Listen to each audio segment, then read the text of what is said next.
We are going to discuss the last, the Bhakti cult, yeah, last is a religious tradition in South India.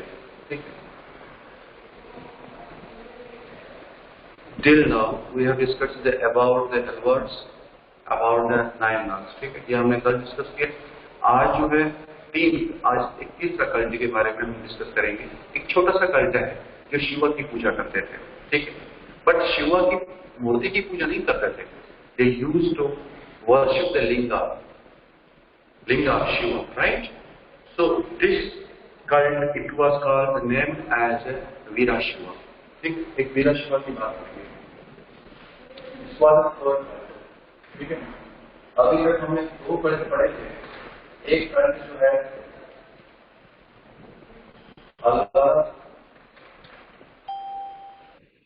Alvar का पढ़ा, दूसरा हमने जो पढ़ा दूसरा जो पढ़ा 9 मार्च. तीसरा जो कल्ट है साउथ इंडिया में, उस कल्ट को वीरा शिवा कल्ट है. ठीक, चलो हम इसके बारे में डिस्कस करें. वीरा शिवा कल्ट जो है ये अराउंड 1108 में, और सॉरी 1106 में जो है इस्टेब्लिश हुआ. ठीक, वीरा शिवा कल्ट. ठीक, ये जो है कब इस्टेब्लिश हुआ था? 680 में इस्टेब्लिश हुआ था. किसने फाउंडर जो इसका था, उसका जो नाम था, उसका नाम था बसवाना.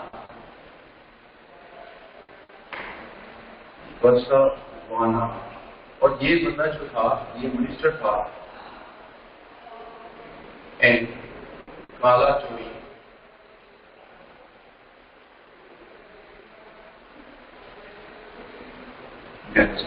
ठीक है, बसवाना जो है ये इसने फाउंड किया था.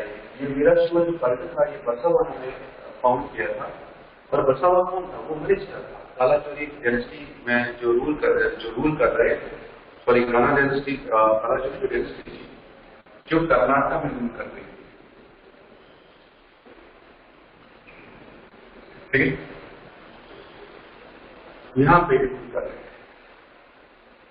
अब ये जो लोग थे, अब इस बंदे की टीचिंग क्या थी? इस बंदे की टीचिंग थी, वो कहता था कि भाई जो धर्म शास्त्र और धर्म सूत्र जो था, जो ब्राह्मणों ने लिखा था, इसमें वैलिड नहीं है. They are not valid. इसने कास्ट सिस्टम के ऊपर भी जो है आवाज उठाई. बोला कि no, this is not exact according to which our society should carry out. ठीक है, तो ये जो कल्ट था वीरा शिवा जो है, इस कल्ट में शिवा की पूजा की जाती थी. ठीक है, जैसे कि शिवा की लिंगा की पूजा की जाती थी. और ये जो फॉलोअर्स थे इसके, वीरा शिवा कल्ट जो था, इसमें इसको जो लोग फॉलो करने वाले लोग थे, उसको लिंग यार्ड्स कहा जाता है. क्या उनको लिंग यार्ड्स कहा जाता है?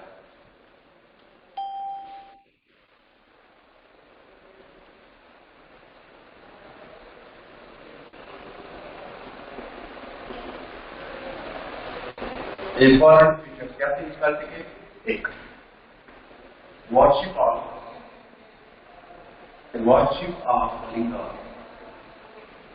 लिंगा की. ठीक है, फॉलोअर्स जो थे गॉड, उनको क्या बोला जाता था? लिंग यार्ड्स. इनको लिंगा यार्ड्स कहा जाता था, जो इसको फॉलो करने वाले थे. एक और चीज है, अब आपको पता है कि हर जो धर्म होता है, हर एक धर्म जो होता है, हर धर्म में कुछ लोग एज ए टीचर काम करते हैं. जैसे कि मुसलमानों में मुल्ला मौलवी, हिंदू में पंडित होता है, क्रिश्चियन में फादर होता है ना. आज इसी तरीके से जो है ये वीरा शिवा जो कल्ट था, इसके जो वो आंसर जिसको बोल सकते हैं हम, उनको हम जल गामा, ठीक है।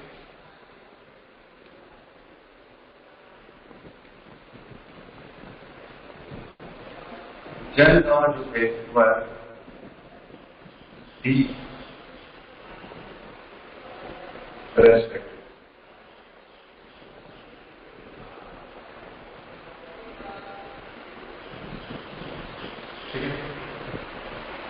उनको हिंदी रेस्पेक्ट किया जाता था। अब देख लीजिए, ये जो लोग थे वीरा शिवा, ये क्या करते थे, किस चीज पे बिलीव करते थे? इनका मानना था, ये लोग थे, इनका मानना था मरने के बाद ये लोग शिवा से मिलेंगे और वापस कभी नहीं आएंगे, ठीक है।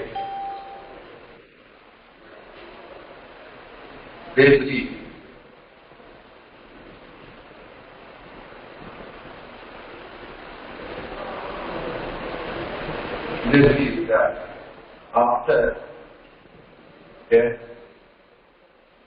they will meet Shiva and will not come back.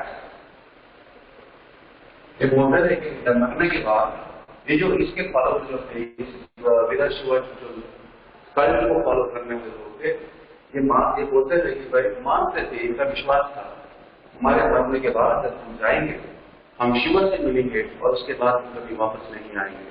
तो मतलब they can say oppose that idea of people, ठीक, they did not believe in idea of rebirth, ठीक है।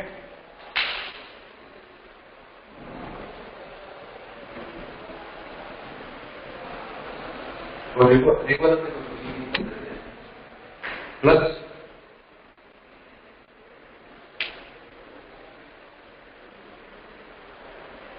एक और चीज जो बिलीव करते थे वो था कि दे रेज्ड क्वेश्चंस अबाउट कास्ट सबको मानने वाले लोग नहीं थे। स्टर्न जो था इनका वो था they believe withdrawing marriage, caste system,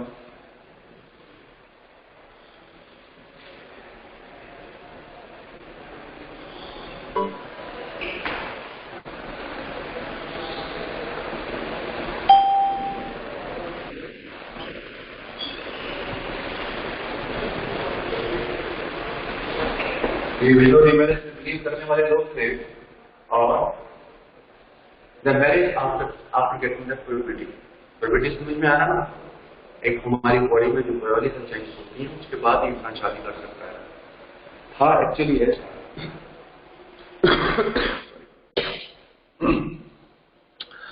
actually ऐसा कि ये लोग मानते थे कि भाई विदोरी मैरिज होनी चाहिए, कास्ट सिस्टम गलत है, ये रीबर्थ का कॉन्सेप्ट गलत है, ठीक है। और लास्ट वाली जो इम्पोर्टेंट चीज है जो मैं भूल गया बोलना, वो था ये कि ये मानते थे कि भाई शादी इंसान के सही टाइम पे होनी चाहिए। ऐसा नहीं है जैसे कि हिंदू में जो लिखा थे चाइल्ड मैरिज, मतलब बच्चा अभी जवान हुआ ही नहीं, बच्चे के अंदर प्रोबेटी आई नहीं है तो भाई शादी कर लो, ऐसा कुछ नहीं था। इन्होंने क्या कहा, इन्होंने बोला नहीं, जब तक में इंसान की बॉडी में वैसी कुछ बायोलॉजिकल चेंजेस आई जिसके लिए शादी इम्पोर्टेंट है, तब तक शादी नहीं करनी चाहिए।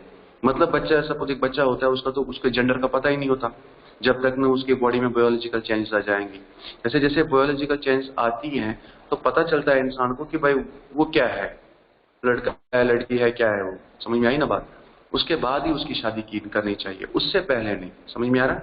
इसीलिए उन्होंने क्या कहा, ये पॉइंट मैं नहीं लिख रहा हूँ, उसको याद रखा तुम लोग, ठीक है। प्रॉपर्टी जो है इन्होंने बोला कि marriage should be arranged, marriage should be arranged only after getting the प्रवृत्ति, जैसे इंसान की बॉडी में बायोलॉजिकल चेंज आएंगे उसके बाद शादी। मतलब इन्होंने बोला कि शादी चाइल्ड मैरिज, देवर सिंपल सी बात है, देवर अगेंस्ट चाइल्ड मैरिज। उन्होंने चाइल्ड मैरिज को फोकस नहीं किया, बोला कि ये गलत है। समझ में आया? और दूसरी चीज, एक इंपॉर्टेंट चीज जो मैं बोला, जो मैं शायद नहीं दिया है आपकी बुक में, वो क्या था, ये जलाते नहीं थे लोगों को। तो वो डेड बॉडी है ना, ये उसको जलाते नहीं थे। ये क्या करते हैं, ये बुर करते हैं, दफन करते हैं। समझ में आई बात? वीरा शिवा जो कल्ट है, इसको मानने वाले लोग डेड बॉडी को जलाते नहीं है as per Hindu tradition. Hindu tradition में क्या है, जब डेड बॉडी आ जाए उसका अंतिम संस्कार किया जाता है, डिस्पोज ऑफ की जाती है उस बॉडी को आग में। मतलब डिस्पोज ऑफ तो नहीं किया जाता, मतलब उसको बर्न किया जाता है, क्रीमेशन की जाती है। लेकिन ये लोग जो थे, इन्होंने कहा कि नो, इनको दफनाया जाता है। समझ में आई बात? मतलब डिस्पोज ऑफ किया जाता है, किसमें, ग्राउंड में, कवर में, ग्रेव में, इसको ग्रेव में रखा जाता है। ठीक, तो दिस वाज ऑल अबाउट इनका, दिस वाज ऑल अबाउट। दूसरी चीज, एक और इम्पोर्टेंट, जितने भी ये कल्चर थे, लाइक अल्वराज था, नायनार्स थे, वीरा शिवा कल्ट जो था, ये सारे के सारे जो कल्ट है ना बेटा, ये वो कल्ट है जो इंसान की कॉमन लैंग्वेज बोलते थे। They never used the high class Sanskrit, they never used the tough language which would create the hurdle in understanding of the ideas, among the people. ठीक है, कॉमन लोग में लैंग्वेज बोलते थे, ये लोग वही लैंग्वेज में अपनी टीचिंग को बोलते थे। जो भी कोई कंपोजिशन करते थे या कोई भी स्पीच देते थे, ये they use the common people language, common man language, so that everybody was supposed to, और everybody was able to understand what actually they wanted to say. ठीक है, इसी की वजह से ये बहुत पॉपुलर हुए। कौन सा, ये जो कल्ट तीन थे, अल्वरा जो थे, नायनार जो थे, वीरा शिवा कल्ट जो था, ये सारे कल्ट जो है, ये इसी वजह से बहुत ज्यादा फेमस हो गए, क्योंकि इनको कॉमन लोगों का सपोर्ट मिलना शुरू हो गया, और कॉमन लोग जो है they got much attracted towards them. क्योंकि अब ऐसा भी है, मतलब ऐसा भी नहीं है कि हिंदुइज्म को छोड़ने लगे लोग, नहीं, ऐसा कुछ भी नहीं है। एक्चुअली जो ब्राह्मणिकल, जो हम जो इसकी बात कर रहे हैं, इसकी मिडिवल इंडिया की बात करेंगे, तो बेटा उस टाइम पे जो ब्राह्मण थे उनका होल्ड बहुत ज्यादा था, बहुत ज्यादा होल्ड था उनको सोसाइटी पे। इवन जितने भी स्टेट में जो भी कुछ पॉलिसीज होती थी, जितनी भी कुछ पॉलिसीज होती थी, या जितनी भी सारी चीजें हो रही थी, they were all influenced by the Brahmins. समझ में आ रही ना बात? किंग जो होता था, वो according to Brahmanical text, according to the dharma sutra, according to the धर्म शास्त्र, उसके हिसाब से जो है वो अपनी पॉलिसीज को मतलब फॉर्मुलेट करता था। समझ में आया? कुछ किंग थे, मतलब मोस्ट ऑफ ऑल से महाराणा प्रताप, वो तो वैश्य था। ठीक है, इसी तरीके से बहुत सारे लोग नॉर्थ इंडिया में जो किंग थे, वो ब्राह्मण को तो रेस्पेक्ट करते ही थे। वो according to religion they formulated some policies. Okay, लेकिन यहाँ पे अगर हम देखेंगे, इसकी बात अगर हम करेंगे, अल्वरा, नारायण और बाकी ये जो है वीरा शिवा की बात अगर हम करेंगे, इन्होंने कुछ डिफरेंट करके दिखाया। क्योंकि जो ब्राह्मणिकल जो सोसाइटी थी, उस सोसाइटी में क्या होता था, उस सोसाइटी में जो ब्राह्मण्स होते थे वो टफ लैंग्वेज यूज किया करते थे, वो टफ लैंग्वेज यूज किया करते थे, यही बात जो कॉमन लोगों के समझ में नहीं आती थी। तो लोगों को क्या हुआ, लोगों को जब ऐसा कोई सब्स्टिट्यूट मिला, उन्होंने इसको एक्सेप्ट किया। समझ में आई बात? तो इन दिस वे, तो क्या है, अगर हम बात करें वीरा शिवा की, इसको याद रखना, ये 1106 में इस्टेब्लिश किया गया। इसका फाउंडर ये था। इंपॉर्टेंट फीचर्स के थे, जो लिंगा फॉलो जो करते थे पूजा, और फॉलोअर्स जो थे उनको लिंगेट्स कहा जाता है, और इनके जो गुरु होते थे उनको जल दामा कहा जाता था, और उनको बहुत रिस्पेक्ट की जाती थी। और ये बोलते थे कि भाई डेथ के बाद हम शिवा से मिलेंगे और वापस कभी नहीं आएंगे, और रिवर पे बिलीव नहीं करते थे, कास्ट पे बिलीव नहीं करते थे, धर्म शास्त्र, धर्म सूत्र जितने भी थे, किसी पे बिलीव करने वाले लोग थे ही नहीं ये लोग। और दूसरी बात क्या था, ये जो है इनकी लिविंग जो थी वो बड़ी सिंपल थी। क्या थी? इनकी लिविंग बहुत सिंपल थी। और शादी की अगर मैं बात करूं, शादी में ये इनका आइडिया ये था कि शादी करनी चाहिए लेकिन जब इंसान शादी के लायक, जब इंसान के अंदर प्रॉपर्टी आ जाए उसके बाद शादी करे वो अच्छा रहता है। तीसरा इनका लास्ट जो इम्पोर्टेंट इनका जो था टीचिंग था वो था विदो रिमेरेज, क्योंकि ब्राह्मणिकल सोसाइटीज में कुछ लोग जो है बहुत बहुत सफर करते थे, जैसे कि शूद्र, चंडाल, वो बहुत सफर करते थे, और प्लस वो औरत भी सफर करती थी जो विधो हो जाए, जो विधो हो जाती थी वो औरत भी बहुत सब, उसके हाथ से खाना नहीं खाना, उसको घर से दूर रखना, उसके बाल काटना, उसको सती करवाना, इस तरीके से ये सारी चीजें सफर होती थी। इन्होंने बोला नहीं, ऐसा नहीं होना चाहिए, पति मर गया तो क्या होगा, दूसरी शादी कर, काम करना, ठीक है। So this was all about it. Now we are going to see what was happening in the north. North में हो क्या रहा, ये तो साउथ इंडिया की बात है, नॉर्थ में क्या हो रहा है, ठीक है। पहले इसको लिखो, इस इंपॉर्टेंट, क्योंकि इसको लिखना बहुत जरूरी है, ये सारी चीजें, क्योंकि ये आपके एग्जाम पॉइंट ऑफ व्यू से इंपॉर्टेंट है, ठीक है। इसको जल्दी से लिखो, तो फिर हम नॉर्थ की बात करेंगे।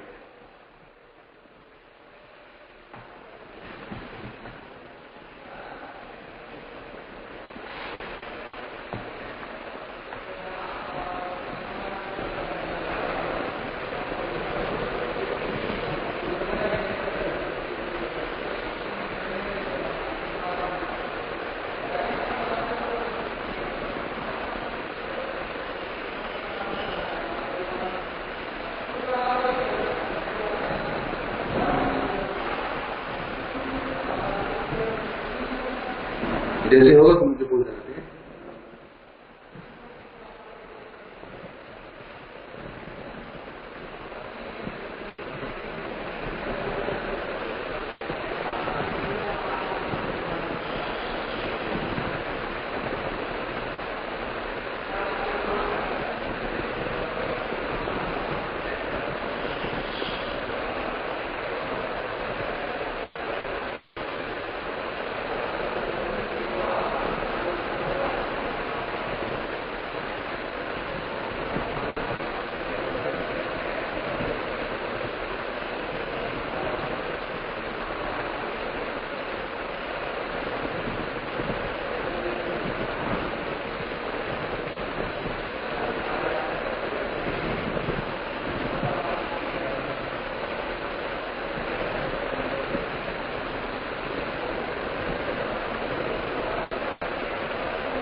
हो गया?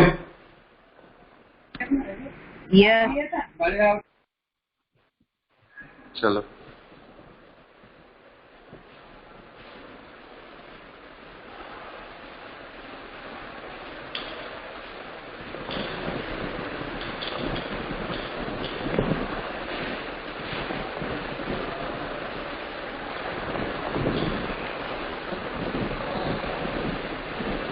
चलिए अब हम नॉर्थ इंडिया की बात करेंगे। देखो क्या, अभी तक हमने साउथ इंडिया में पढ़ा, ठीक है।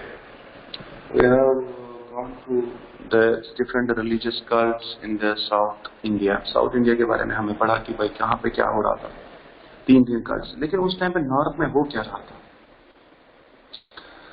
नॉर्थ इंडिया में क्या चीजें हो रही थी। देखो बेटा, मैं ये चीज बता रहा हूँ, उसको गौर से सुनना। नॉर्थ इंडिया की अगर मैं बात करूं, नॉर्थ इंडिया में भी विष्णु और शिव की पूजा की जाती है, लेकिन उनकी पूजा जो है वो मंदिर में की जाती थी, और वो मंदिर जो है वो कौन बनाता था, लोग बनाते थे। But most of temples have been constructed with the help of rulers. समझ में आया? जिस तरीके से साउथ इंडिया में वैष्णु और शिवा को माना जाता था, कम बहुत सारे जो है उनके प्रेस में बहुत सब कुछ लिखा गया, ऐसा कुछ हमें नॉर्थ इंडिया में देखने को नहीं मिलता। इस चीज के इसका रीजन क्या है? इसका रीजन ये है कि यहाँ पे ब्राह्मण जो थे उनका स्ट्रॉन्ग होल्ड, उस टाइम पे हमारे यहाँ पे राजपूत लोग रूल कर रहे थे। कहाँ पे?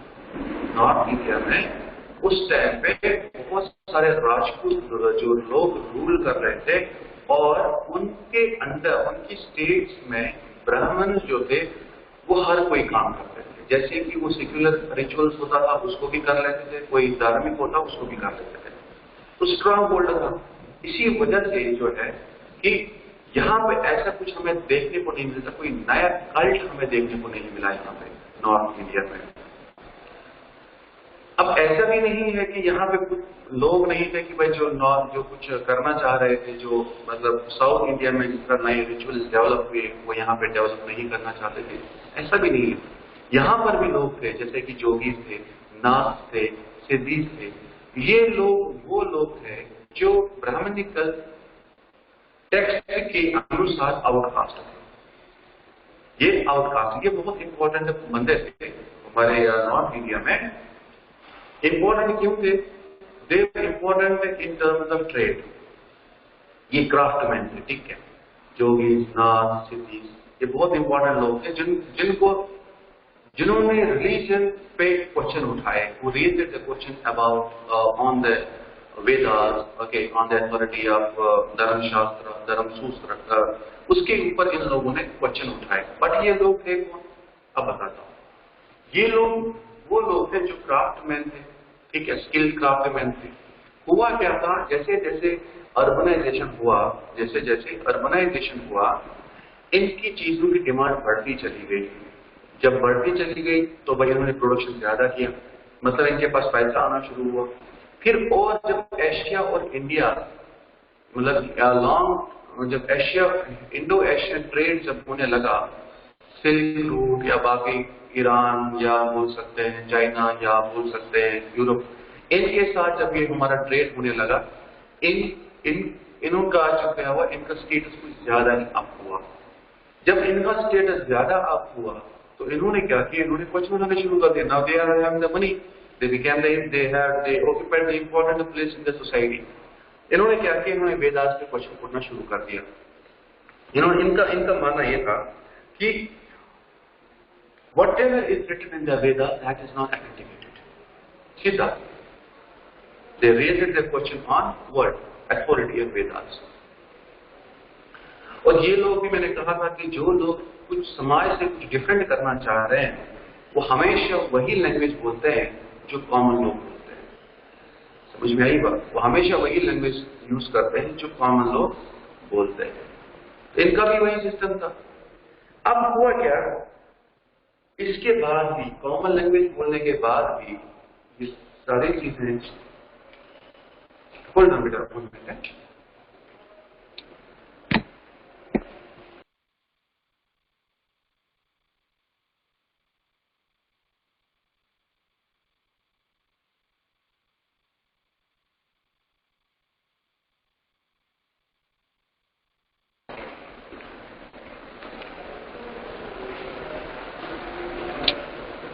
ओके। सो इंपॉर्टेंट प्लेस होने के बाद भी इन लोगों ने क्या किया, इनको कभी भी किसी भी रूलर का सपोर्ट मिला ही नहीं। फिर क्या हुआ, फिर ऐसा हुआ कि हम 1100 की बात कर रहे हैं, we are talking about the 1100 AD। बेटा ये वो टाइम था जब यहाँ पे तुर्क आना शुरू हुए। तुर्क समझ में आ रहा है, मोहम्मद गोरी, मोहम्मद गजनी, है ना, वो आना शुरू हो गए। जब वो आए उन्होंने सब कुछ खत्म ही कर दिया, उन्होंने सब कुछ खत्म कर दिया। तो लेकिन अगर मैं उसको बोर्ड पे प्रेजेंट करूं, देखो मैं बताता हूँ, एक पॉइंट मैं बताता हूँ मैं इस पे, ठीक है, तो उसको आप लिख देना। नॉर्थ इंडिया की बात,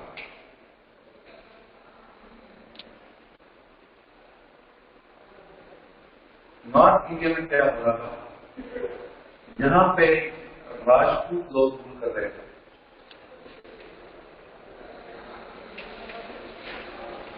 है मेरे पास, है मेरे पास, ठीक है।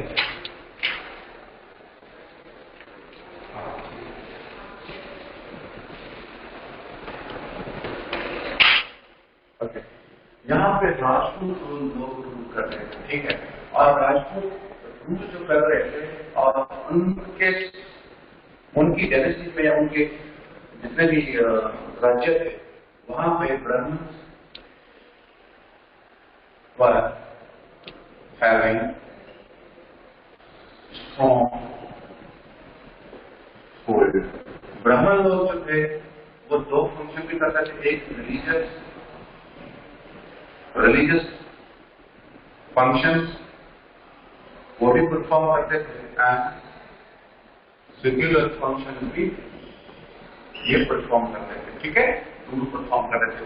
फिर क्या, इसी वजह से यहां पर जो है कि अलवराज या नारायणनाथ या बाकी लोगों की तरह यहाँ पे हमें देखने को नहीं मिला।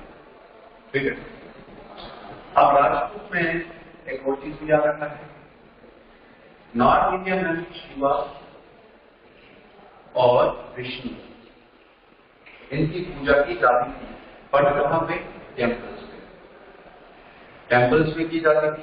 और यह टेम्पल जो है constructed with the help of rulers. ठीक है, यहां पर हमें ये दो चीजें देखने को मिली। क्या, एक नॉर्थ इंडिया में राजपूत को रूल कर रहे थे और उनके जो राज्य थे वहां पे ब्राह्मण का बड़ा स्ट्रांग होल्ड था और वो ब्राह्मण दोनों पूजन किया करते थे। और शिव और विष्णु की पूजा भी की जाती थी, लेकिन वो टेम्पल जो थे वो किंग से बनाए थे। ठीक है, एक और चीज जो है यहाँ पे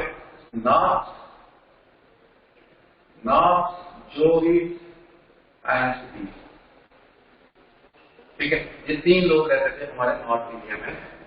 ये जो लोग थे they were actually the artisans। कौन थे? ये आर्टिजन्स होते थे। ठीक है, और इन्होंने क्या किया, raised questions about authority of Vedas।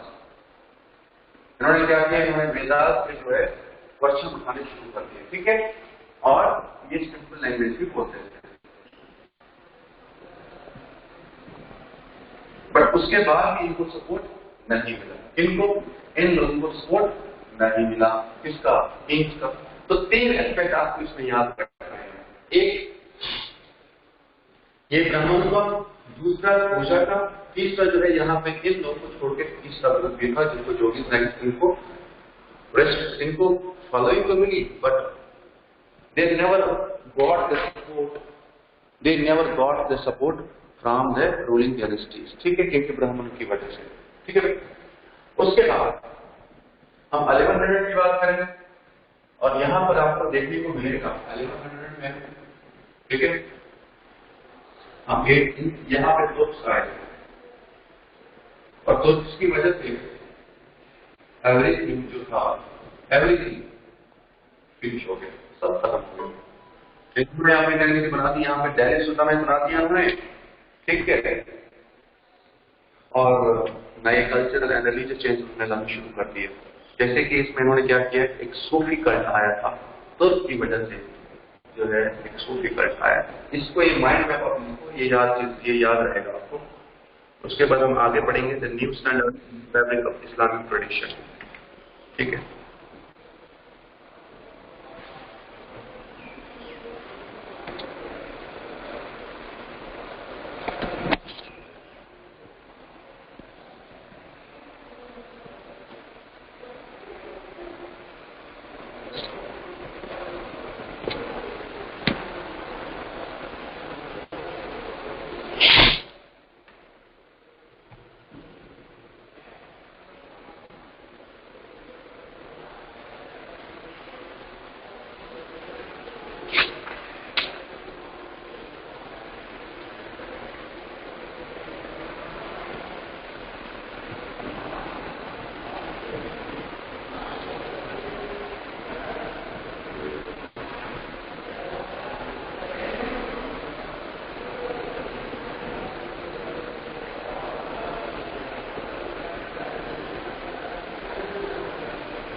बेटा आपका अटेंडेंस आज से शुरू हो जाएगा, ठीक है। इसका मुकाबला आया है, इसको लगाना पड़ेगा। किंजल पर तो आती नहीं है, जमीला भी नहीं आती, अरना आई है, किंजल नहीं, मुबीना आई है, प्राची, कशिश, शाम का कुछ पता नहीं। सर मैं आई हूँ। ठीक है।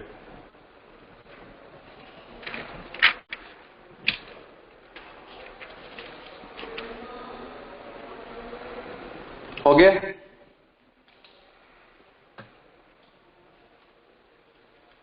हो गया? उसको क्या? Yes sir.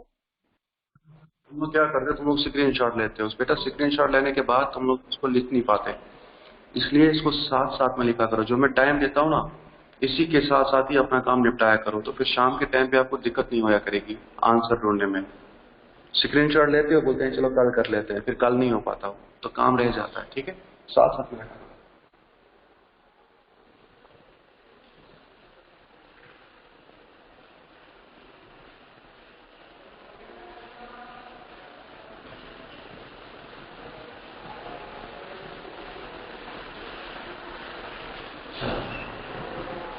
अब हम बात करेंगे न्यू स्टैंडर्ड्स। मैंने क्या कहा था? I told you that Muslims और तुर्क्स देखें, ओके। अब वो जैसे आने के बाद हुआ क्या, जैसे वो आते चले गए, the new concept to place, new changes to place over here.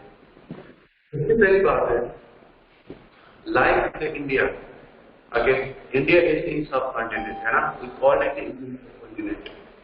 हमारी कंट्री किसी भी चेंज से it cannot remain isolated. Our country cannot remain isolated, ठीक है ना, from the changes which are taking place around our country. Like in China, whatever will happen in China, that will impact us. First, it will impact us. Whatever will happen in Afghanistan, that will affect us. Whatever will happen in Pakistan, that will impact us. Our Sri Lanka, Maldives, Burma, Bhutan, Myanmar, Scheme, Nepal, okay, Bangladesh, whatever changes will take place in these countries, that will affect our country first.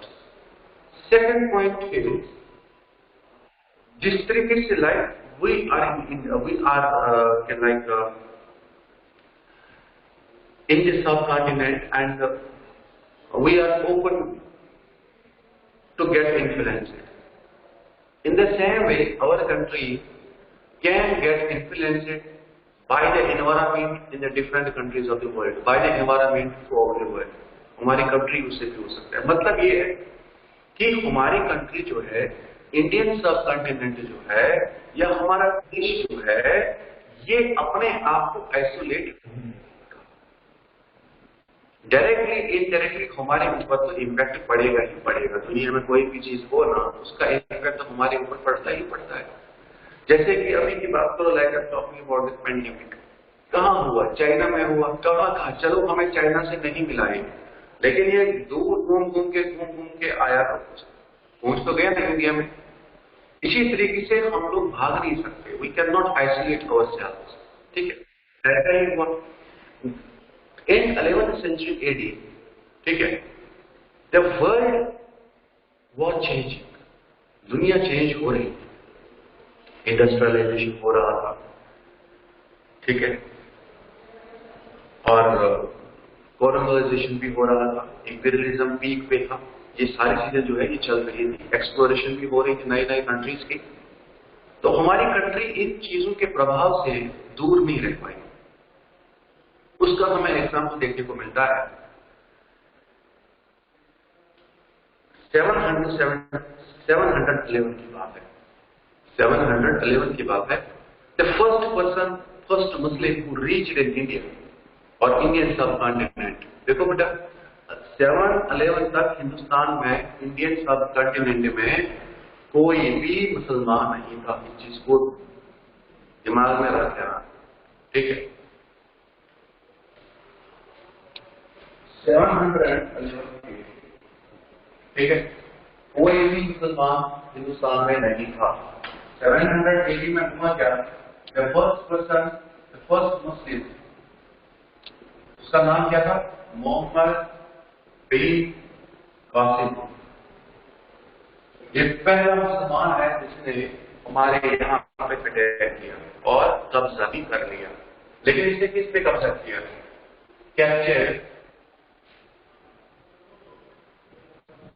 Capture Sindh. ठीक है। और जब सिंध को इसने capture किया, इसने क्या किया? Incorporated it. इनकॉर्पोरेटेड का मतलब होता है जोड़ देना। ठीक है। इनकॉर्पोरेटेड इट एंड किसमें? खिलाफत में। आपको पता है ना खिलाफत? मैंने क्लास 11 में को पढ़ाया था कि खलीफा कहां था, किसको किसको बोलते थे। तुर्की में था वो। सो मोहम्मद बिन कासिम 711 AD में इस पहला मुसलमान था जिसने सिंध पे अटैक किया और सिंध को कैप्चर करने के बाद खिलाफत में या मॉडर्न इस्लामिक वर्ल्ड जो था उसका पार्ट बना दिया इसने इसको। फिर क्या हुआ? फिर आप 13वीं सेंचुरी की बात करेंगे।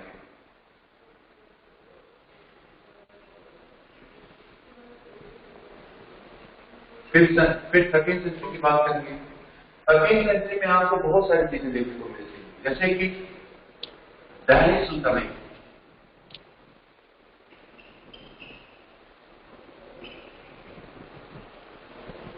दिल्ली सुल्तानेट ये किसने बनाई थी? कुतुबुद्दीन ऐबक। बुक में ये नाम नहीं दिया गया है, इसको याद रखो।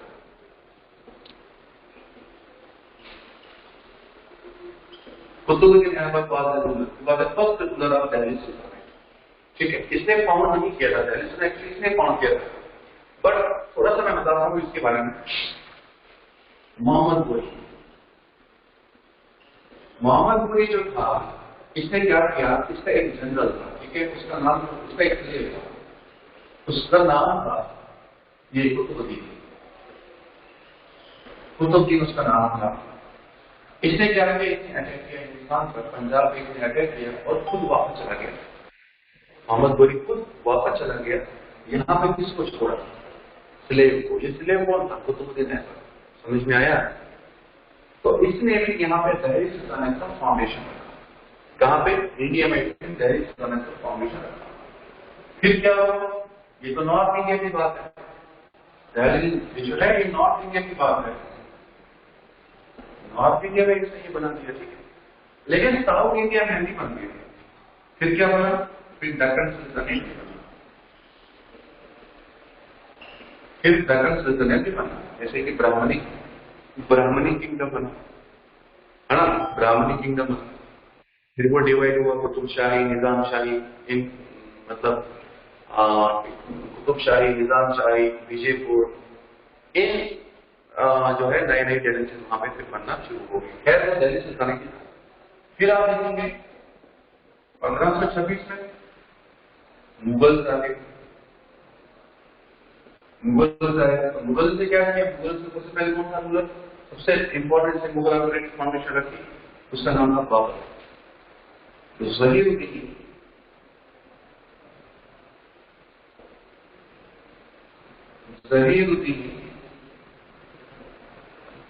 इसका पूरा नाम ये था, ज़हीरुद्दीन मोहम्मद बाबर। ठीक है। मुगल ने, बाबर ने स्टैब्लिश करना शुरू कर दिया। तो इसी साथ साथ क्या हुआ कि अगर हम देखेंगे 18वीं सेंचुरी तक, till 18th century onwards, ठीक है, onwards India became part of Islamic world। India जो है इस्लामिक वर्ल्ड का पार्ट हो गया। इसको याद रखना है बेटा, ये बहुत इंपॉर्टेंट इंफॉर्मेशन है।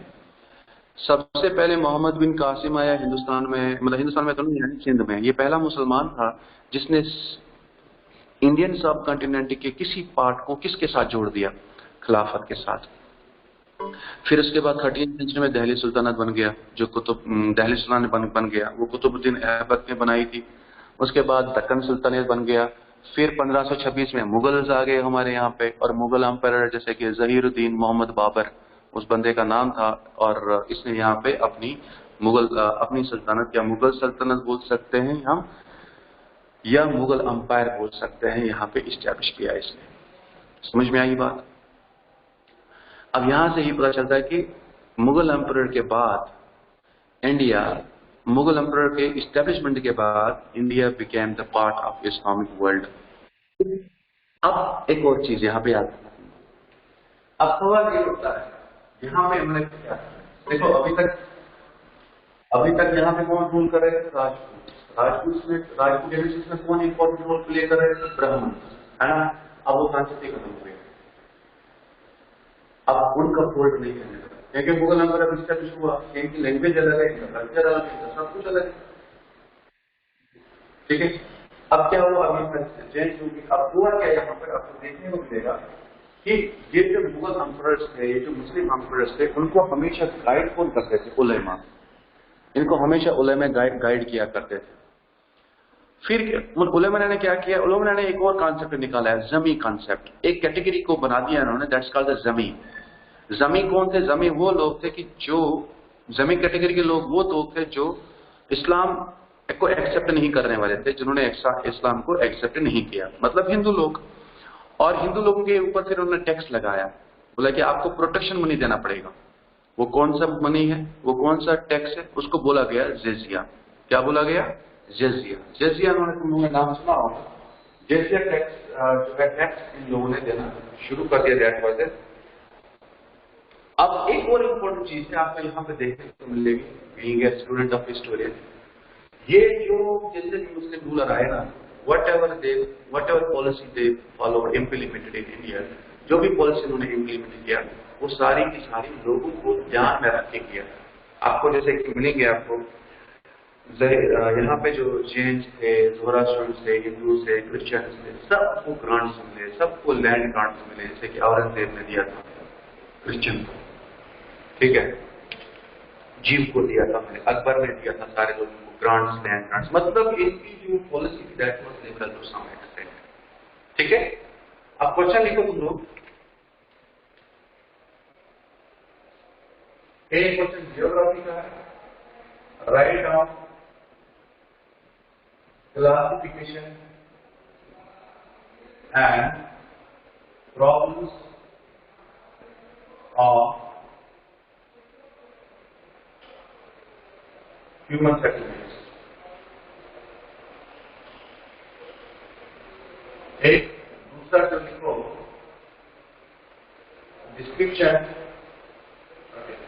who was Veera Shiva and what was their teaching, what was their teaching। ये एक कार्य। सेकंड,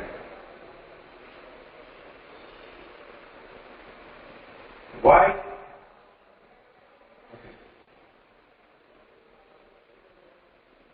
एक्सप्लेन कंडीशंस इन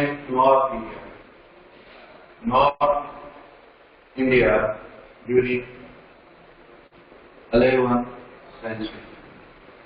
ठीक है, ये दो क्वेश्चन है, आपको इसका आंसर लिखना पड़ेगा। मैं दिखाता हूं ये क्या है। ओके, वो देखो, ठीक है, मैं बोलूंगा दोबारा। Write down the classification and problems of human settlement, ये पहला क्वेश्चन है। Second, who were Veera Shiva and what was their teaching, दूसरा क्वेश्चन। अब तीसरा है, explain the conditions in the north India during the 11th century। कौन सी कंडीशन थी यहाँ पे? राजपूत वो कर रहे, राजपूतों वो एक कंसेप्ट जो थी मैंने बताया, तो उनको माइंड में बना के वो सारी चीजें इसमें आ जाएंगी। ठीक है, इसी के साथ तुम्हारा लेक्चर खत्म हो गया। Tata, bye bye, God bless you. लेकिन मुझे पहले बताओ आया कौन कौन है? जिया आई है, देविया, प्राची, कशिश, मुबीना, संजना, जमीला, अरना, आयुषी, किंजा, मतलब अरना आई है, हिंसा आई है, वृत्ति गायब है, ठीक है, नो इश्यू। ऐसे रुकना, मुझे अटेंडेंस लेना है।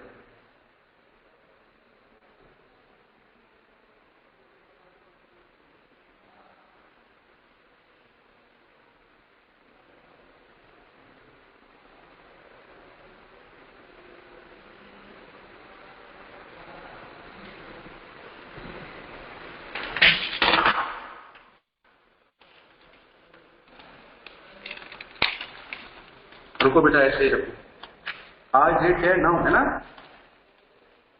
हाँ 9 है आज। किंजल नहीं आई है, जमीला आई है, अर्ना आई है, हिंसा आई है, मुबीना आई है, मूर्ति नहीं आई, प्राची आई है, कशिश आई, शाम नहीं आया, संजना आई है, श्रेया नहीं आई, नाज़मीन नहीं आई, प्रिया नहीं आई, आयुषी आई है। ये क्या पहन दिया है नीचे? देखो, फिर उसके बाद संजना, बस और दिव्या, ठीक है, जाओ बेटा, संजना, आयुषी, दिव्या, ठीक है, चलो, गॉड ब्लेस यू ऑल।